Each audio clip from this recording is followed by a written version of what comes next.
கிளைகளை வெட்டிய தோட்டக்காரனை வேலிக்கு அடியில் நடும் என் வேர்களை என்ன செய்ய போகிறார்.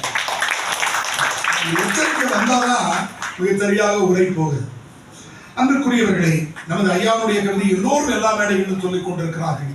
இந்திய ஆட்சி பணிக்கு தமிழ் படித்துக் கொண்டிருக்கிற மாணவ செல்வங்களுக்கெல்லாம் அது மனப்பாட பகுதியிலே வைத்திருக்கிறேன். இந்த காட்டில் எந்த மூங்கில் புல்லாகும் உணர்வோடு எழுப்பப்பட்டிருக்கிற கேள்வியாகவும் எடுக்கப்பட வேண்டும். ஜீவானந்தம் ஐயா அவர்கள் தாமரை இதழை தொடங்கிய போது தாமரை நமக்கு இங்கே பிடிப்பதில்லை என்பதல்ல, ஒரு காலத்திலே தாமரை நமக்கு பிடித்ததாக இருந்தது. இன்றைக்குதான் நமிதாவை நமக்கு பிடித்திருக்கிறது. அவர்கள் தான் உண்மையை சொன்னார்கள். தமிழ்நாட்டில் தாமரை மல்லாந்தே தீரும் என்று தமிழிலே கருதாக சொன்னார்கள். தாமரை இதழில் ஜீவானந்தம் ஒரு கவிதை எழுதினார்.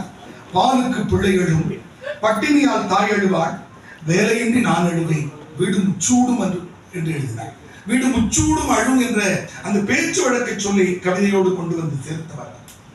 பேருந்தில் சிதறின சில நாணயங்கள், தேடலுக்கு பிறகு கிடைத்தன சில நாணயங்கள், தொலைந்து போயின சிலர் நாணயங்கள் என்று எழுதியிருப்பார். ராமகுமார் ஒன்று எழுதியிருப்பார். புறாக்கள் வளர்க்கும் எதிர் வீட்டுக்காரர் என்னிடமிருந்து பறிக்கிறார், பூனை வளர்க்கும் சுதந்திரத்தை. வாழ்க்கை முழுவதும் கவிதை இருக்கிறது நண்பர்களை, அவற்றை எழுதி கொண்டிருங்கள். உங்களை ஊக்குவிப்பதற்கு புதிய சிறகுகளோடு தம்பி காத்திருக்கிறார். உங்களது அனைத்து கவிதைகளையும் நான் செவிமடுத்தேன்.